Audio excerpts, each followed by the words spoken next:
mesa de prensa para saber cómo estuvo la semana aquí en Concepto Radial. Viernes 3 de la tarde. Concepto Radial, interfiriendo tus sentidos. Amigas y amigos, bienvenidos a una nueva emisión de Mesa de Prensa, ya la cuarta temporada. Esta es nuestra segunda emisión de estos 2 años de Mesa de Prensa. Les saluda Diego Puente Vasconcelos. El día de hoy no va a estar conmigo Verónica Orihuela pues ya saben cómo es Vero. No es cierto, tiene unos pendientes por ahí. Pero está conmigo Jesús Franco, a quien le doy la más cordial bienvenida y va a estar conmigo aquí en la conducción. Jesús, bienvenido, ¿cómo estás? Buenos días, tardes, noches, dependiendo de la latitud desde donde nos escuchen. Y pues como lo mencionabas, bienvenidos a una edición más de Mesa de Prensa. En efecto, querido Jesús, una mesa de prensa híbrida, porque yo estoy aquí en el estudio, en las instalaciones de Concepto Radial, en el TEC de Monterrey, Campus Ciudad de México. Y Jesús está, pues desde donde esté, no sé si está en su casa, en su chamba o en cualquier otro lado de la ciudad, pero pues de esta forma es la forma en la que estamos haciendo radio en estos tiempos de pandemia, de una manera híbrida, pero a la vez conectados. El día de hoy, como bien saben, aquí en Mesa de Prensa tocamos un tema central de la semana y en esta ocasión quisimos darle este espacio al tema de Afganistán.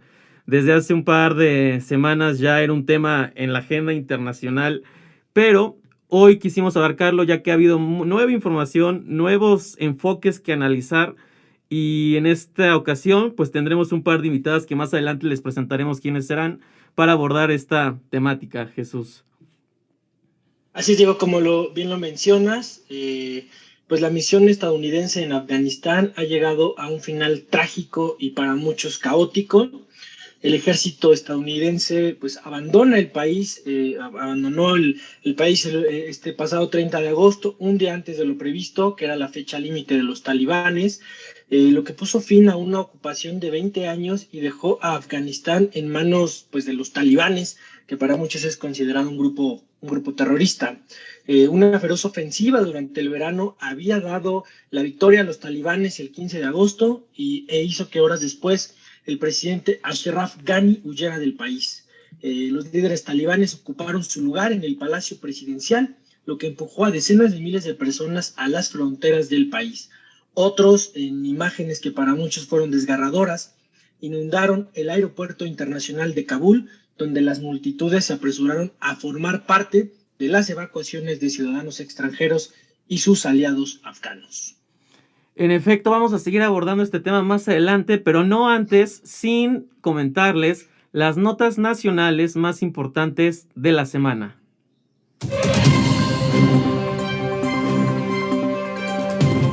Mesa de Prensa Nacional.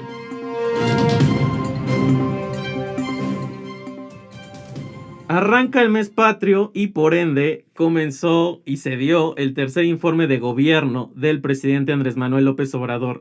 Después de 2 años y 9 meses frente al gobierno, Andrés Manuel López Obrador presentó su informe de gobierno asegurando que ha cumplido 98 de los 100 compromisos de su administración. La inversión pública destinada a las refinerías ha sido 33.581 millones de pesos. Las refinerías transformaban 511,000 barriles por día y ahora procesan 706,000 barriles diarios, es decir, 38% más. La inversión extranjera en el primer semestre del 2021 fue de 18,433 millones de dólares, 2.6% mayor a la registrada en el mismo periodo del año pasado y, citando al presidente, la mejor en la historia del país. Aún con la crisis por la pandemia, los ingresos del gobierno federal hasta el día de ayer sumaron 2.4 billones de pesos, es decir, 2.6% superiores real anual al mismo periodo del año pasado y 0.8% más que lo estimado. El presidente comentó que no se ha contratado deuda pública adicional y el peso mexicano no se ha devaluado en todo lo que va de su administración. El salario mínimo aumentó en términos reales en 44%, algo que no había ocurrido en 3 décadas. También informó que las remesas de julio alcanzaron los 4.540 millones de dólares, lo que consideró como una cifra récord mensual. Para este año se espera que el envío de dólares de los connacionales, principalmente desde Estados Unidos, supere los 48,000 millones de dólares, cuando en 2020 se registraron 40.600 millones de dólares. En relación a la seguridad, él informó que el Gabinete de Seguridad se ha disminuido la incidencia, principalmente en 4 delitos: en robo de combustible, en los homicidios, en el robo de vehículos y en el secuestro. Solo tres delitos han presentado aumentos, lo que es el feminicidio, que creció un 13%, e insistió que antes no se clasificaba como ahora. También informó que la extorsión aumentó un 28% y el robo en transporte público individual un 12%. El presidente negó que se violenten los derechos humanos de migrantes y calificó como un caso excepcional lo ocurrido hace unos días en Tapachula, cuando funcionarios de migración patearon a un ciudadano haitiano, y destacó la suspensión de estos 2 agentes. Se ha vacunado al menos con una dosis al 65% de la población y reiteró el compromiso de que en octubre próximo, es decir, el próximo mes, la totalidad de los habitantes mayores de 18 años tendrán cuando menos una dosis. El presidente dijo tener 2 pendientes: descentralizar el gobierno federal y conocer toda la verdad acerca de la desaparición de los jóvenes de Ayotzinapa. Octavio Romero Oropesa, director de Petróleos Mexicanos, dio a conocer este martes el arranque oficial de la empresa del Estado Gas Bienestar en Iztapalapa. Ahí se contarán con 1,680 rutas de distribución del gas líquido propano. El precio del gas Bienestar es de 400 pesos por un cilindro de 20 kilos y de 600 pesos por un cilindro de 30 kilos. En la segunda etapa de este programa se llevará a las alcaldías de Azcapotzalco, Milpa Alta, Xochimilco, Gustavo Amadero y Tláhuac, para después tener cobertura en las 16 demarcaciones de la Ciudad de México antes de finalizar este año. Pues, ¿qué pasó en el Congreso de la Ciudad de México? O más que nada, no en el Congreso, sino afuera del Congreso de la Ciudad esta semana, en donde distintos alcaldes de oposición fueron supuestamente agredidos por elementos de la Secretaría de Seguridad Ciudadana. Las agresiones de los elementos policíacos comenzaron cuando las alcaldesas Lía Limón, de Álvaro Obregón, y Sandra Cuevas, de Cuauhtémoc, en compañía de los alcaldes electos Mauricio Tabe y Santiago Taboada, de las alcaldías Miguel Hidalgo y Benito Juárez respectivamente, intentaron evadir el cerco policíaco sobre la calle Ignacio Allende. Para finalizar, indicaron que exigen el respeto a sus facultades, a los presupuestos y construir espacios, diálogos y respeto como una ciudad democrática. En redes sociales circularon videos en el que se ve a la alcaldesa electa Lía Limón ensangrentada de la nariz. Por su parte, Martí Batres, secretario de Gobierno de la Ciudad de México, dijo que el gobierno de la capital no provocó la agresión a alcaldes electos afuera del Congreso y dijo que la información que tiene es que la policía no es responsable de los hechos. Y entre rumores y la llegada a la mitad de este sexenio, pues por fin se materializaron cambios en el gabinete federal. Luego que Olga Sánchez Cordero regresara al Senado y dejara la Segov en manos de Adán Augusto López, quien a su vez abandonó la gubernatura de Tabasco, pues para sustituir a la ministra en retiro en una de las carteras más importantes del gobierno federal. También Julio Scherer García dejó la Consejería Jurídica de la Presidencia y en su lugar llegó María Estela Ríos González, quien ya ocupó ese cargo cuando el mandatario era jefe de gobierno de la Ciudad de México. El titular del Ejecutivo Federal afirmó pues que quería dar a conocer que el licenciado Julio Scherer Ibarra, consejero jurídico del Ejecutivo, había dejado el cargo y el encargo porque va a reincorporarse a sus actividades como abogado. Esto lo hizo el pasado 2 de septiembre, un día después de que pues ahí surgió una foto polémica en la cual pues él señalaba al finalizar su informe a Julio Scherer Ibarra con su dedo índice, a quien calificó como su hermano. Y pues bueno, también dijo que ha sido una pieza importante en este proceso de la Cuarta Transformación de México. Y en información internacional nos vamos hasta Estados Unidos, ya que la Suprema Corte de Justicia de este país se negó a vetar la ley contra el aborto que se aprobó en Texas. Biden criticó la medida y dijo que se da poner a particulares en Texas para denunciar a proveedores de servicios sanitarios, familiares que apoyan a la mujer que ejerce su derecho a elegir después de 6 semanas, o incluso al amigo que la lleva al hospital o la clínica. Es decir, Se permite a un completo desconocido entrometerse en las decisiones más privadas y personales que una mujer afronta sobre su salud.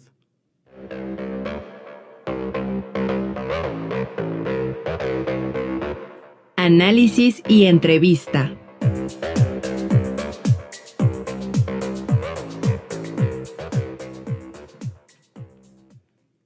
Y bueno, volviendo al tema de Afganistán, pues las posturas a nivel internacional han marcado claroscuros.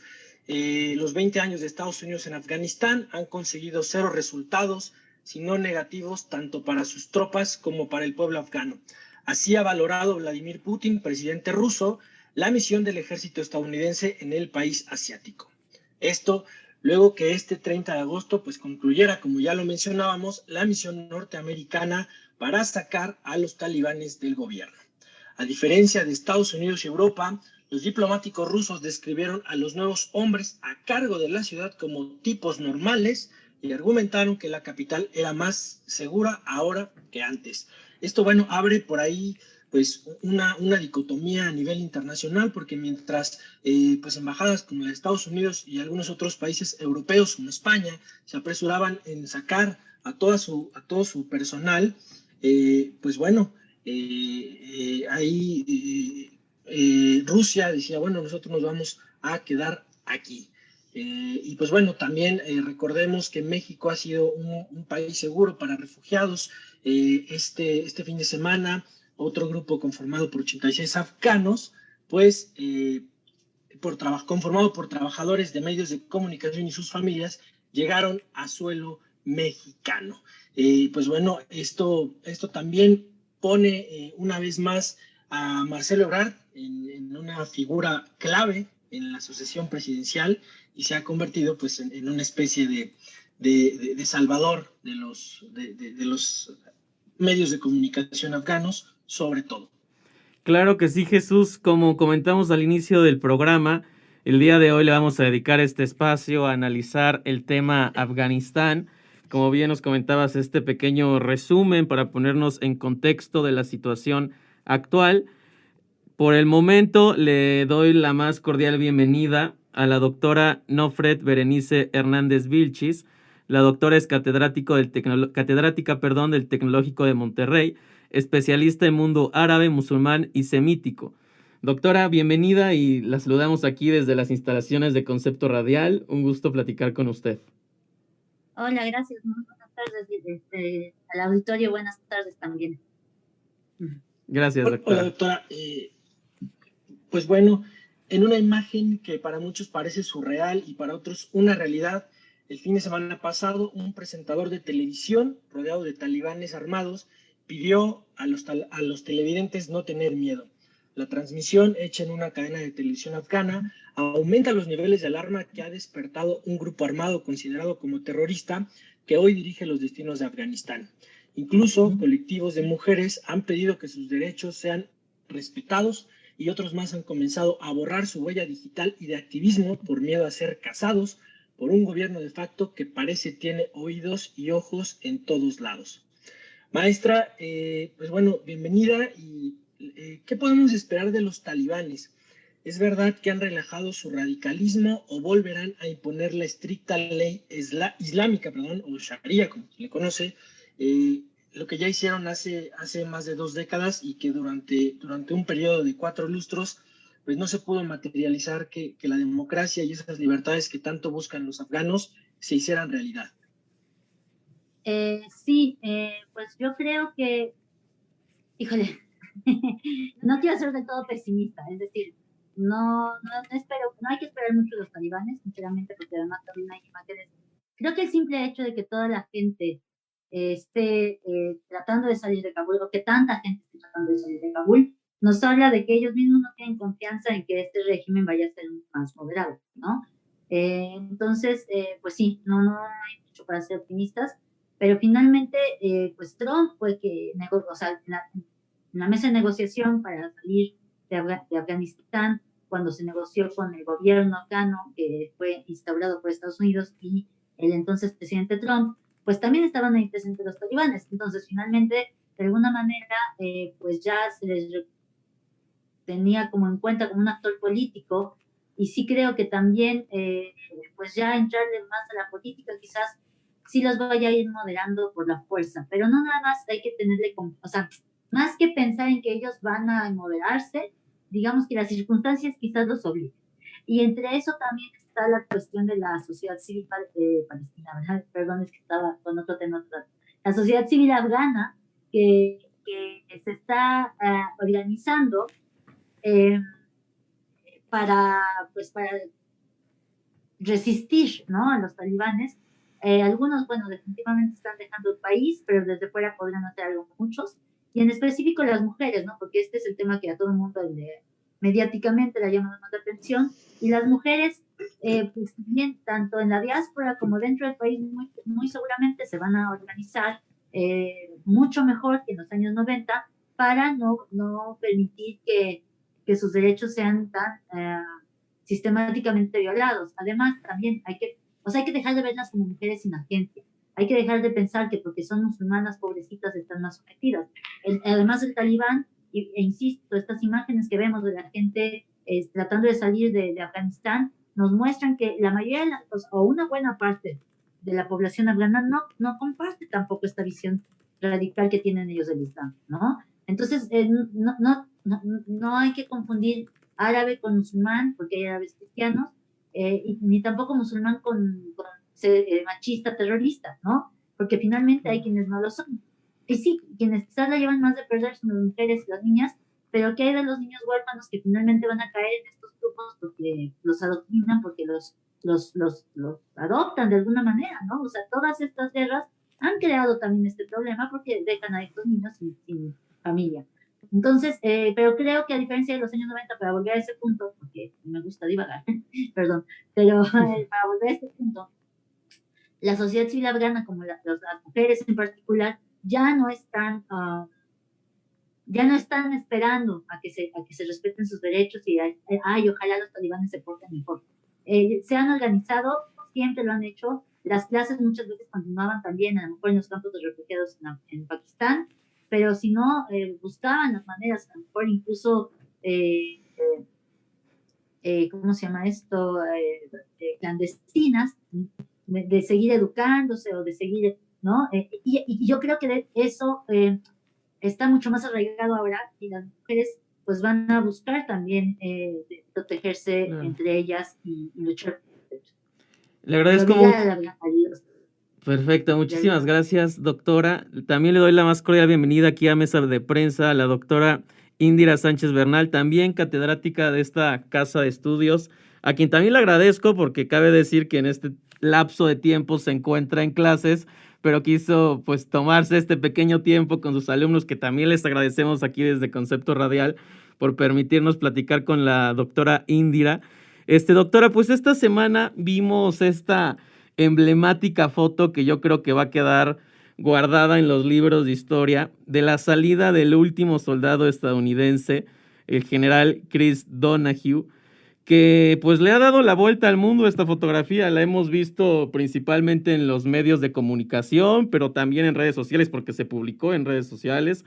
Entonces, ¿qué representa esta imagen, doctora? ¿Qué representa el que el último soldado estadounidense salió del territorio, se subió a un avión y se fue? Muchas gracias, Diego. Buenas tardes a todo el auditorio de Concepto Radial. Y Fred, siempre es un gusto estar contigo. Otra vez nos hemos visto mucho. Y bueno, rápidamente contesto la pregunta, Diego. Creo que fue una fotografía que le llamaron el fantasma, el último fantasma en Afganistán, ¿no? Que además era interesante, ¿no? Yo creo que significa muchas cosas la fotografía, pero principalmente creo que representa un poco un alivio para Estados Unidos, ¿no? Porque además son 20 años de presencia en Afganistán, 20 años de un gasto militar que era exorbitante, y además 20 años en donde no necesariamente obtuvieron ni las ganancias ni los beneficios que necesitaban. Pero también hay una contradicción incluso en lo que voy a decir, mi querido Diego, porque al final tampoco representa la salida completa de Estados Unidos. Seríamos muy inocentes, ¿no? Académicamente muy inocentes si pensáramos que por el hecho de que los soldados se retiraron de Afganistán, los intereses estadounidenses ya no estén presentes en la región. Sabemos que Afganistán geopolíticamente es muy importante, ¿no? Sobre todo ahora por el litio y por otros minerales de tierras raras que están presentes, además del narcotráfico y otras cosas más, pero y por el contacto que hay con otros países alrededor. Entonces, lo interesante será visualizar, Diego, y creo que es en donde tenemos que hacer un punto, una acotación, es cómo va a entrar Estados Unidos en una guerra, un nuevo tipo de guerra, por lo menos de vigilancia, cómo va a resguardar sus intereses en la región. Y creo que esto es muy importante por las alianzas que puede generar, incluso con el propio gobierno de Baradar, con el propio gobierno talibán, es decir, en quiénes se va a apoyar para también resguardar esos intereses y esa posible estabilidad dentro de la zona. Entonces, eso creo que es importante. Creo que por un lado, por supuesto, representa el ya no gasto militar, pero también representa de alguna manera una nueva reconfiguración presencial de Estados Unidos en la región, ¿no? Y va a suceder lo mismo que en Irak, es decir, no se retiran completamente de la región, puedes quitar a los soldados, ¿no? Uno puede decir ya quedó fuera Estados Unidos, pero en el fondo hay negociaciones que se están generando que van a reconfigurar la presencia de Estados Unidos en Afganistán. Maestra Indira, mencionó dos puntos clave, el litio y el narcotráfico. Se habla de que ya incluso el cártel de Sinaloa, un poquito por ahí el Jalisco Nueva Generación, han tenido ya sus injerencias en estas tierras, en tierras afganas, ¿no? Estados Unidos, bueno, esa es una parte, y la otra, Estados Unidos, tendríamos que leer esto como una derrota o como un movimiento estratégico, geopolítico, bélico, no lo sé. ¿Y qué podemos esperar del grupo talibán? Recordemos que ya les bloquea, el Banco Mundial ya bloqueó fondos, ya les bloquearon cuentas, etcétera. Ayuda ya no va a llegar. Deberíamos esperar, pues hasta cierto punto, un Estado comandado un poquito, financiado por el crimen organizado, incluso en Latinoamérica. ¿Qué podríamos esperar de esos dos casos? Sí, Jesús, yo creo algunas cosas. Yo creo que esta es una reconfiguración geoestratégica, para Estados Unidos igual. O sea, es decir, sería, decía yo, de alguna manera sería muy inocente pensar, ¿no?, que Estados Unidos va a salir por completo. Sabemos que Estados Unidos, y lo hemos dicho constantemente, ha hecho guerras secretas, ¿no? Alianzas secretas que están ahí presentes y que va a resguardar sus intereses, ¿no? Por supuesto, creo que es muy importante, cierto, ¿no? Se empiezan a limitar las ayudas para Afganistán, ayudas que, déjame decirte, Jesús, tampoco eran ayudas que estaban llegando a la población, ni se generaban para el desarrollo de la población, ya, porque al final ese dinero que entraba con un montón de ayuda humanitaria se quedó en pocas manos de las élites políticas, ¿no? Y que tiene que ver con una dinámica de corrupción en Afganistán al interior, porque además son canales que pues nosotros les llamamos institucionales, pero eran canales institucionales que ni siquiera concebían la organización al interior de Afganistán. Entonces, ese dinero no va a llegar, perfecto, no va a estar ahí, pero ciertamente también los talibanes, en un momento determinado, entre 1997 y 2001, estaban en contra de la economía de guerra que se había generado, por supuesto, con el plantío de amapolas y la producción de opiáceos, ¿no? Pero después vieron las ventajas. Entonces, también es muy interesante, ¿no? Porque en la parte sur, en toda la parte sur y sureste de Afganistán, tenemos el mayor número de hectáreas opiáceos. Entonces, es muy importante porque al final vieron las ganancias y con estas ganancias también están equilibrando económicamente, ¿no? Y se están financiando de alguna manera tanto en armamento, porque además no habrá que olvidar que les dejaron una buena cancha y cantidad de armamento, pero además están financiando, ¿no?, la estabilidad que pueden generar dentro de Afganistán. Entonces, esto es muy importante porque creo que el uso de dinámica de economía de guerra va a tener un proceso de continuidad, sin duda, con los talibanes. Y claro, esto también es una incertidumbre, y ya, pues no sé, también ahí a lo mejor Nofred puede ayudarnos en esto, ¿no? En los escenarios que puede haber, porque al final puede haber un escenario de mucha incertidumbre que se empieza a vincular con crimen organizado. Y aquí quiero decir algo, hay una profesora española, que en realidad es periodista, Beatriz Mesa, que ha hecho una vinculación, un trabajo fenomenal para la zona del Sahel, pero ella trabaja lo que se conoce como la yihad falsa o la falsa yihad, y que es como algunas agrupaciones islamistas, ¿no? Que se dicen islamistas, en realidad se conciben como organizaciones de crimen organizado. ¿Por qué? Porque hasta cierto punto, ¿no? El objetivo no necesariamente es una dinámica de cambio que tiene que ver o con una base islámica, sino con objetivos muy claros económicos, y esos objetivos económicos tienen que ver con crimen organizado, con narcotráfico. Por supuesto, para América Latina, no olvidemos dos cosas, incluso yo creo que en ese sentido Estados Unidos lo tiene muy claro. La frontera con México, que a veces antes nos reíamos de que pudiesen pasar terroristas por México, yo siempre les decía, no lo tengan tan...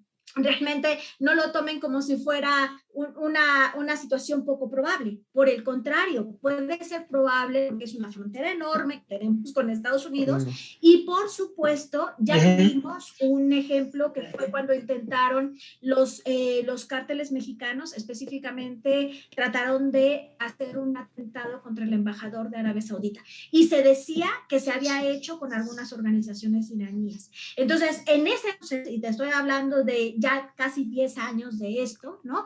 Ahora tenemos un proceso en que pareciera que es muy lejano las implicaciones de los cárteles, pero al final es una economía en donde hay una duplicación del Estado, pero es una economía que está ahí presente, es una economía de guerra y que se maneja a través de México, de Colombia, de Irán, de Asia Central, por supuesto, y de Afganistán, ¿no? Y claro, no olvidemos también los países del norte de África con la producción de hashish y los intercambios también con Europa, ¿no? Y claro, Asia, pero bueno, no me meto más allá, pero es un poco toda esta red que es transnacional.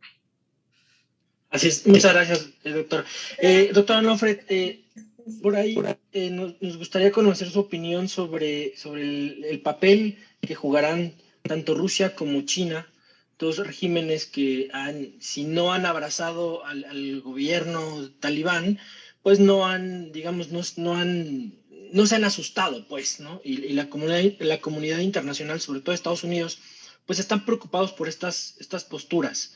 ¿Usted qué deberíamos esperar no solamente de Rusia y China, sino de la comunidad internacional después de 20 años de intentos de crear un Estado que al final fue un Estado fallido?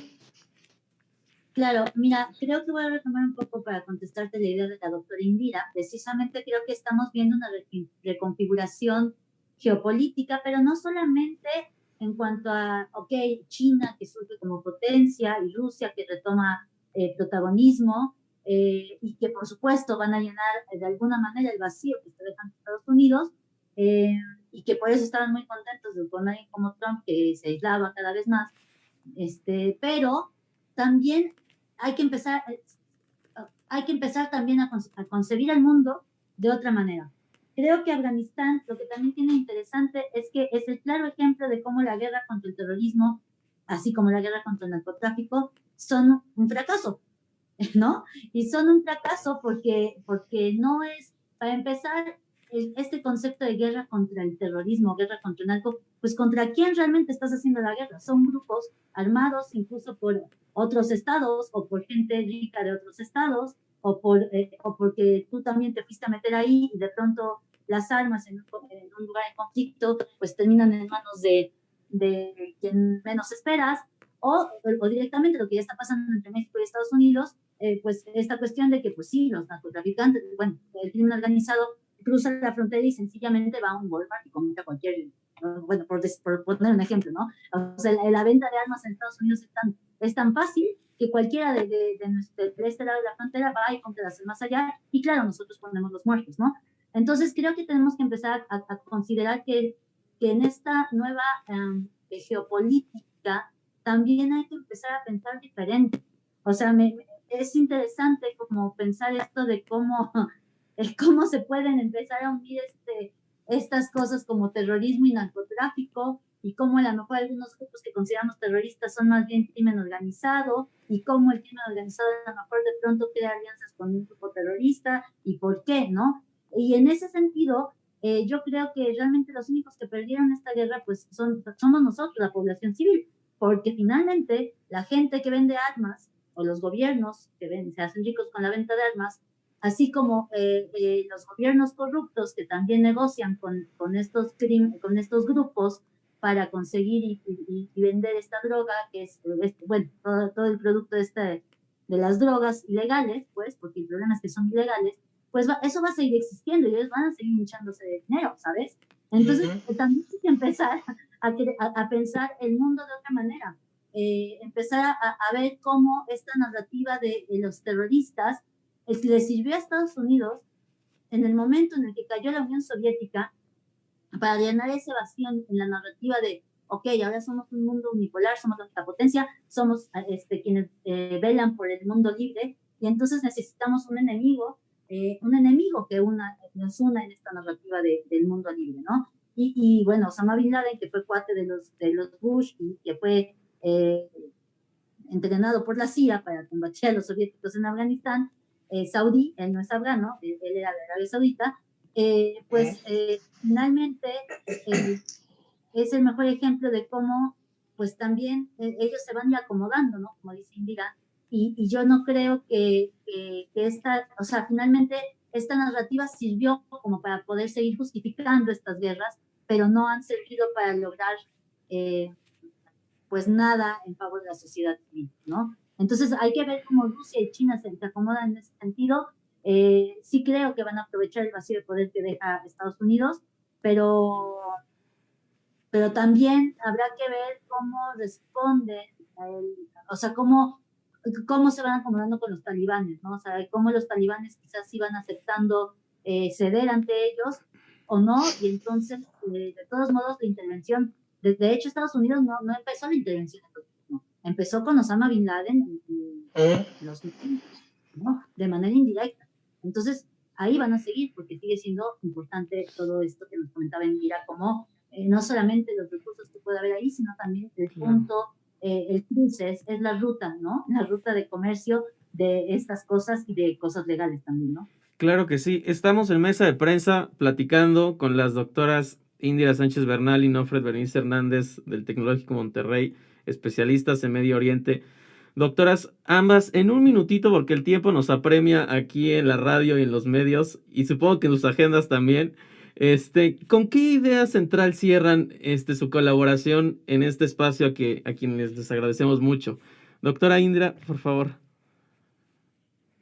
Voy a ser muy rápida, prometido. Creo que es importante que empecemos a focalizarnos en la consolidación del Estado y del poder talibán. Es decir, si va a lograr la unificación, si puede cumplir con todos los desafíos de estatalidad.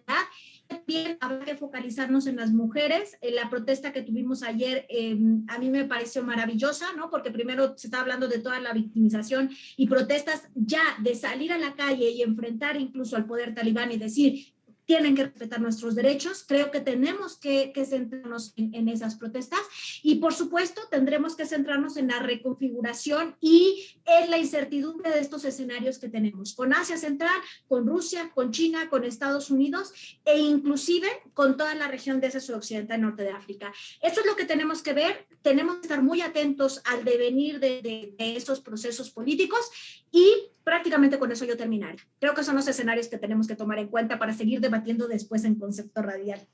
Le agradezco mucho, doctora, y nuevamente mil gracias por estar aquí, y sabe que esta es su casa y estaremos pronto aquí compartiendo espacios nuevamente si usted nos lo permite.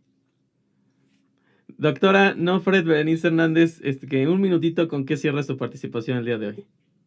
Trataré de ser breve también. Bueno, mira, retomando también la idea de la doctora Indira, yo coincido en que hay que, y como lo decía también en la primera intervención, hay que volver a ver a la sociedad civil, y eso nos va a ayudar también a estereotipar menos estas culturas lejanas a nosotros, ¿no? De alguna manera. que además tampoco es pretexto, porque el Internet ya nos puede ayudar, si buscamos bien, a acercarnos un poco a estas geografías, pero sí tenemos que dejar de victimizar a las mujeres musulmanas en general, porque al hacerlo caemos en un discurso colonialista que nada nos ayuda a comprender lo que está pasando, pero además a realmente focalizarnos en esto que decía mi colega Indira, en fortalecer el Estado para el bien de ellos, ¿no? Más allá de lo que los actores internacionales vayan a hacer al respecto, y con los actores nacionales como se vayan a acomodar también al respecto, pero sí, o sea, si realmente queremos que mejore la situación de las niñas, las mujeres, los ancianos, los niños en Afganistán, hay que focalizarnos en la sociedad civil y en tratar de descolonizar nuestra mente y quitarnos estos prejuicios, escuchar sus voces y dejar de pensar porque es lo mismo que decir que todos los hombres mexicanos son machistas porque son latinos y por eso violadores, que más o menos es la liga de Trump. Pues lo mismo es decir que todas las mujeres musulmanas están sometidas porque su religión es más machista que las demás. Hay de todo y hay que aprender a buscar un poquito toda esa diversidad que nos da la región y este país en particular. Perfecto, pues ya las escucharon nuevamente, doctora Nofret Berenice, le mandamos un abrazo y nuestro agradecimiento por tomarse este tiempo, estar aquí con la comunidad universitaria y la gente que nos escucha. Un gusto conocerla porque no tenía el gusto y pues aquí estamos en Concepto Radial. Mesa de prensa, conversando a fondo. Estamos aquí en Concepto Radial. Ya escucharon el análisis de nuestras invitadas en relación a este tema tan importante que quisimos abarcar el día de hoy. Pero continuamos con ustedes. Si nos escuchan en vivo, saludos. Si nos escuchan en podcast, pues ¿qué les pareció este análisis de nuestras invitadas? Compartan, comenten, díganos su opinión en relación a este caso tan delicado, tan importante. Y es por eso que le quisimos abarcar este segmento crucial del programa del día de hoy. Sin embargo, ahorita vamos con mi compañero Jesús Franco en su colaboración semanal de opinión. Jesús, nuevamente bienvenido aquí a Mesa de Prensa, te escuchamos. Muchas gracias, Diego. Y bueno, realmente ilustrativo lo que nos comentaron las doctoras, y sobre todo me quedo con algo, la participación de la sociedad civil y dejar de estigmatizar a las mujeres, sobre todo a las mujeres afganas. Y bueno, en esta ocasión quiero ser muy breve y hablar sobre, hace unos días me topé con un artículo muy interesante en el periódico estadounidense The New York Times. Es un artículo que habla sobre salud mental, sobre todo de los estudiantes a nivel preparatoria y a nivel universidad. Bueno, recordemos que la salud mental se ha puesto como un tema de análisis y un tema de debate a raíz de la explosión de la pandemia por COVID-19, porque bueno, parte de las secuelas, según estudios, son síntomas de depresión en muchos adolescentes e incluso adultos. Bueno, en los últimos 2 años, los estados de Arizona, Colorado, Connecticut, Illinois, Maine, Nevada, Oregon y Virginia, pues han pasado leyes que permiten a los niños o a los jóvenes ausentarse de las escuelas por enfermedades mentales o por el famoso burnout, que es como una cosa cuando llegas a tu tope y necesitas un descanso. Este artículo me pareció bastante interesante porque en Estados Unidos por muchos años tanto los suicidios como las matanzas debido a la facilidad de acceder a armas de grueso calibre, armas automáticas, pues se han hecho ya unas notas comunes, ¿no? Ya pocas cosas nos pueden o nos llegan a escandalizar y muchos de estos trastornos o padecimientos pues terminan en estas tragedias. Hoy en día me parece que es muy importante que gobiernos como el mexicano, donde hay una alta tasa de suicidios a nivel nacional entre jóvenes, empiecen a voltear a ver a este aspecto sobre los días de descanso que te puedes tomar argumentando que te sientes muy fatigado emocionalmente o que simple y sencillamente llegaste a tu tope y es momento de decir, no más, necesito cambiar de aires, necesito cambiar de ambientes.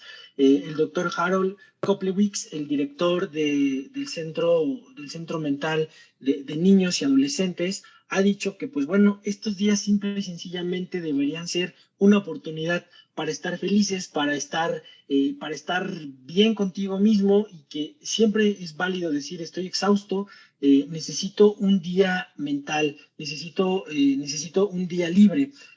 Mucha gente ha criticado estas posturas porque dicen, bueno, esto está creando generaciones frágiles y está creando generaciones que no saben lidiar con el estrés y la presión, mientras que otra rama de la psicología dicen, bueno, es que esto es totalmente normal y nos podría evitar muchísimas complicaciones como suicidios, matanzas, asesinatos, simple y sencillamente porque una persona llegó a su tope y no supo cómo lidiar con esa presión. Me parece bastante acertado que en Estados Unidos ya se hable abiertamente sobre salud mental, pero a un nivel legislativo. Perfecto, Jesús. Muchas gracias por tu colaboración. A una semana, un poquito más de una semana del Día Mundial para la Prevención del Suicidio. Entonces, un tema bastante importante que estamos abarcando aquí con tu colaboración semanal.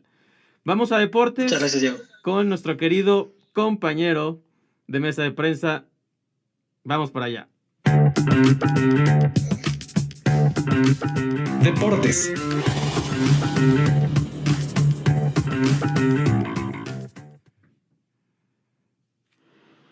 Un saludo a todos en mesa de prensa y comenzamos con la noticia del día. Es que en la madrugada México consiguió 6 medallas en los Juegos Paralímpicos, sumando un total de 21. En taekwondo, Juan Diego García consiguió oro en la categoría de 75 kilos K44. Es su primer oro paralímpico y el 7º para México en esta edición de los Juegos. Diego López y Jesús Hernández alcanzaron plata y bronce en 200 metros libres S3.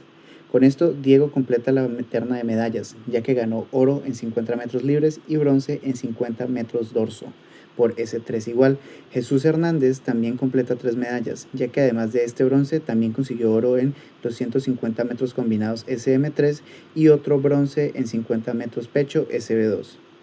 El joven de 16 años, Ángel de Jesús Camacho, consiguió su primera medalla de bronce en 50 metros dorso S4. En atletismo, Leonardo de Jesús Pérez consiguió el bronce en 100 metros T52 y la sonorense Rebeca Valenzuela obtuvo bronce en lanzamiento de bala F12, misma medalla que había conseguido en los Juegos de Río 2016. Recordemos que México se encuentra en la 18ª posición en los Juegos con 21 medallas, que son 7 oros, 2 platas y 12 bronces.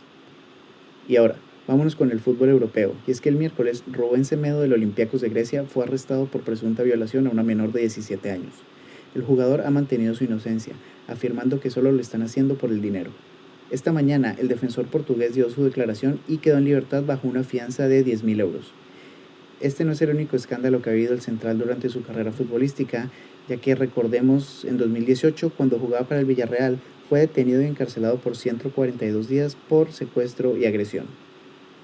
En las clasificatorias de la UEFA al Mundial de Qatar 2022 se dio un accidente en el partido entre Hungría e Inglaterra. Y es que en el partido que ganó la selección inglesa 4-0, se escucharon gritos e insultos racistas por parte de la afición húngara a jugadores de Inglaterra.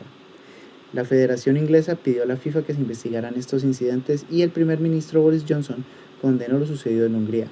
A esta declaración del primer ministro inglés, el ministro de Exteriores húngaro, Péter Szijjártó, respondió tildándola de doble moral debido a lo sucedido con la afición de Inglaterra en la Eurocopa. El miércoles, Portugal derrotó 2-1 a Irlanda. Primero golpeó Irlanda con un gol de John Egan a finales del primer tiempo, y en los últimos minutos del partido apareció Cristiano Ronaldo con 2 goles de cabeza para darle la victoria a la selección lusa. Con estos 2 goles, CR7 llegó a 111, convirtiéndose en el mayor anotador de selecciones masculinas, y se le otorgó el premio Guinness que confirma esta proeza. Llegando al continente americano, México inició su clasificación mundialista con victoria. Ayer derrotó a Jamaica 2-1 en el Estadio Azteca con goles de Alexis Vega y Henry Martin. Por parte de Jamaica fue Nicholson quien anotó el gol. Fue el único encuentro con victoria de esta fecha, lo que deja a México como líder absoluto de la tabla de clasificaciones. Los próximos encuentros de la tricolor serán de visitante contra Costa Rica y Panamá. A estos encuentros no podrá asistir el director técnico Gerardo El Tata Martino, ya que tuvo un desprendimiento de retina y tiene que ser operado. Las próximas fechas de la eliminatoria de la CONCACAF serán el domingo y el miércoles. En Sudamérica también se jugaron las eliminatorias al Mundial. Brasil y Argentina ganaron sus encuentros y están en primera y segunda posición respectivamente.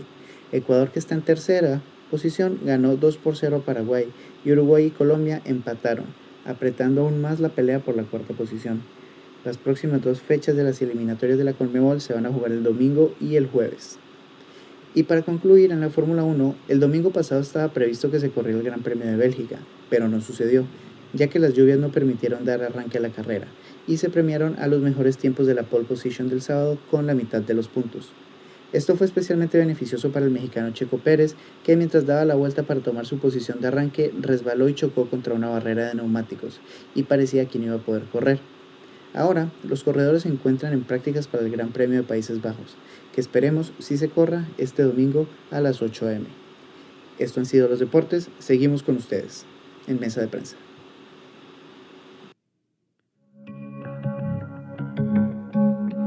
Cultura.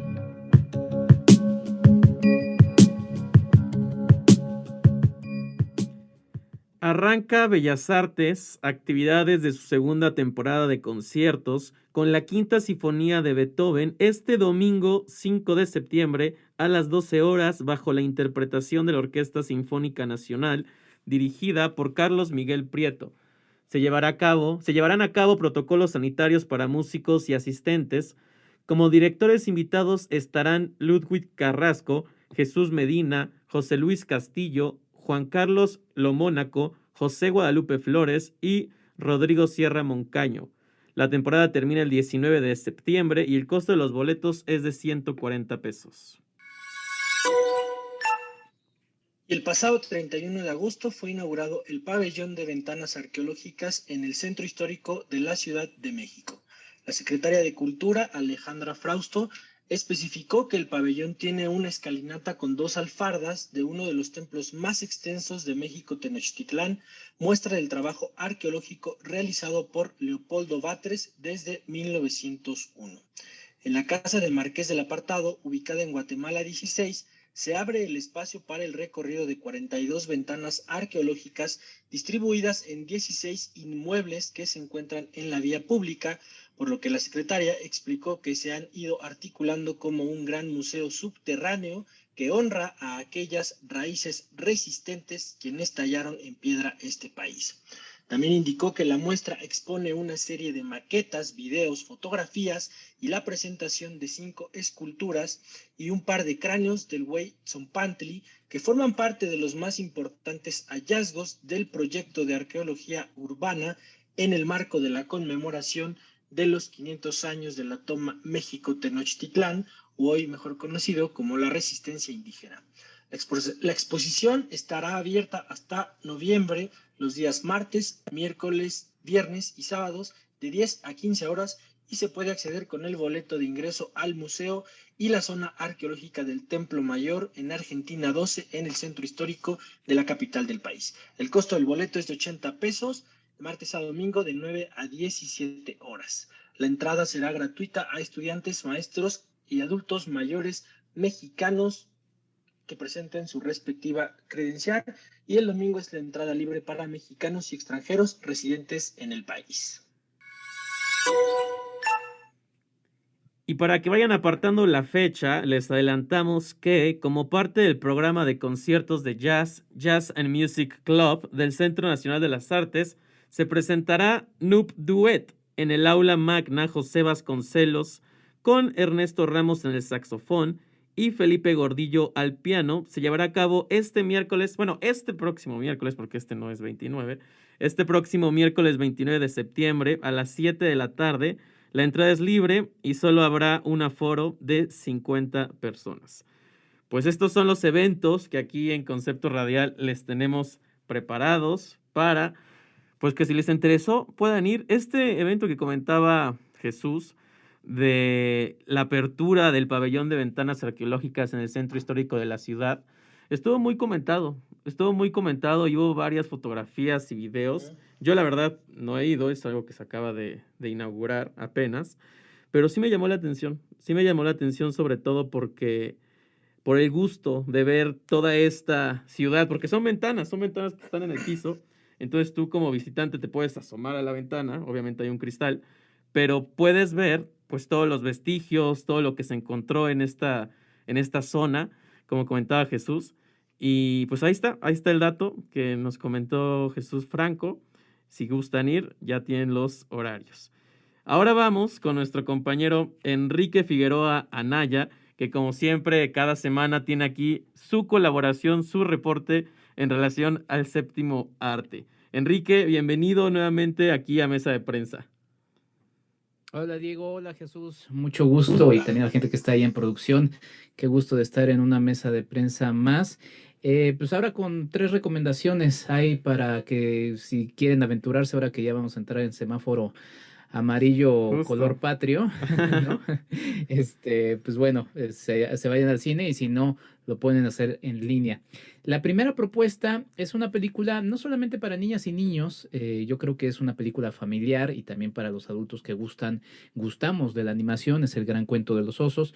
Es una película francesa, dura casi hora y media, dirige Lorenzo Mattotti y es una cinta muy interesante en la que a partir de la tradición de los juglares, el relato oral cobra vida a partir de una historia en donde 2 hombres le cuentan un cuento precisamente a un oso. Y a partir de ahí vamos a descubrir una historia que navega por la empatía.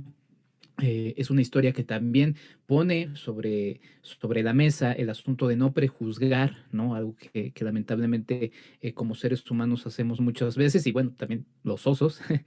Y bueno, es una historia como para compartir para padres e hijos. Visualmente es muy interesante, es una animación que se escapa de la animación que ya estamos acostumbrados a computadora, es más artística, es una animación en 2 dimensiones, pero hay muchos elementos que recuerdan inclusive al tipo de animación japonesa.